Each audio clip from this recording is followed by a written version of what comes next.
रसूल अकरम सल्लल्लाहु अलैहि वसल्लम ने खैरुल कुरून करनी सुम्मल्लज़ीन यलूनहुम सुम्मल्लज़ीन यलूनहुम, बुखारी शरीफ में ये अल्फाज के इख्तिलाफ से ये रिवायत आई है। और जो अल्फाज हमने जिक्र किए ये मुस्नद बज़्ज़ार के अल्फाज।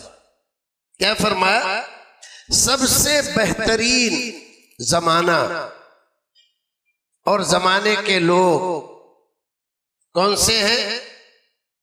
करनी, मेरे जमाने के लोग। रसूल अकरम सल्लल्लाहु अलैहि वसल्लम के जमाने के लोग कौन हुए? ये सहाबा किराम।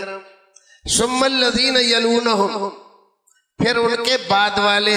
सुम्मल्लज़ीन यलूनहुम, फिर उनके बाद तबा तबे। ये खैरुल कुरून है, तमाम जमानों में बेहतर जमाने और बेहतर जमाने के लोग।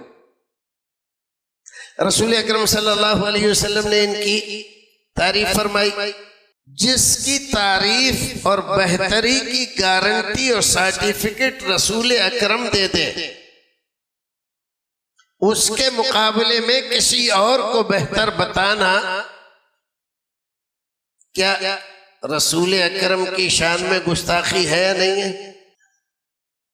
फरमाया यहूद व नसारा ने इख्तिलाफ करते करते 72 फिरके बनाए।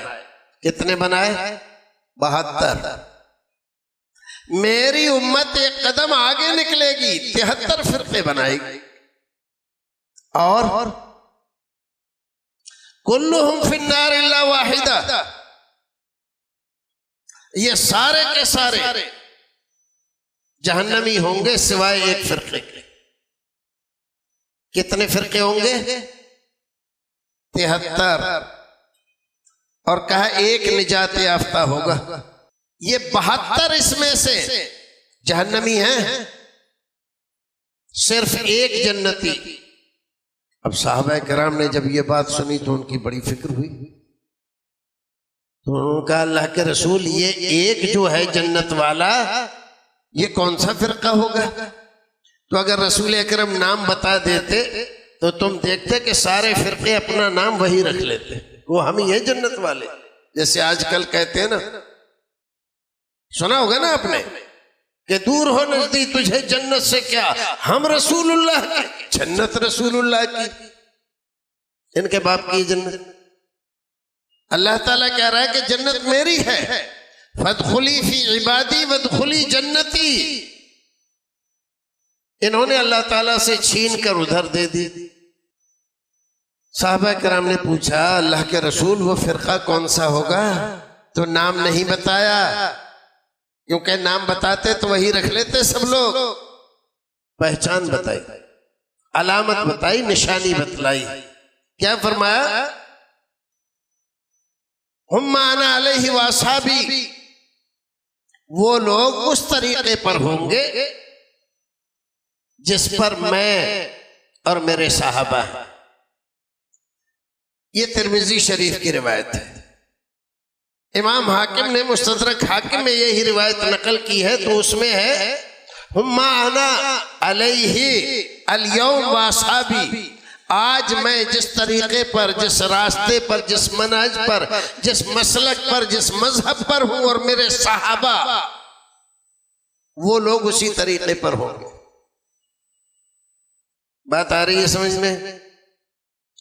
अच्छा, एक छोटा सा सवाल करूं, क्या ये सहाबा किराम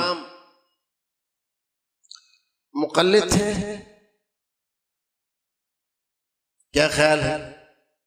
जिनकी तकलीद की जाती है और जिनके लिए सर फोड़े जाते हैं, जिनके नाम की वजह से दूसरे लोगों को, बल्कि यूं कहो मनहजे सलफ वालों को जहन्नम में भेजा जाता है, ये इमाम तो उस वक्त तक पैदा ही नहीं हुए थे, तो तकलीद का सवाल कहां पैदा होता? बात आ रही है समझ में? नहीं आ रही है?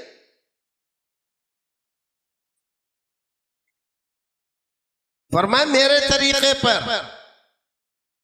मेरे सहाबा के तरीके पर, यही है मनहज सलफ जिसकी हम दावत देते।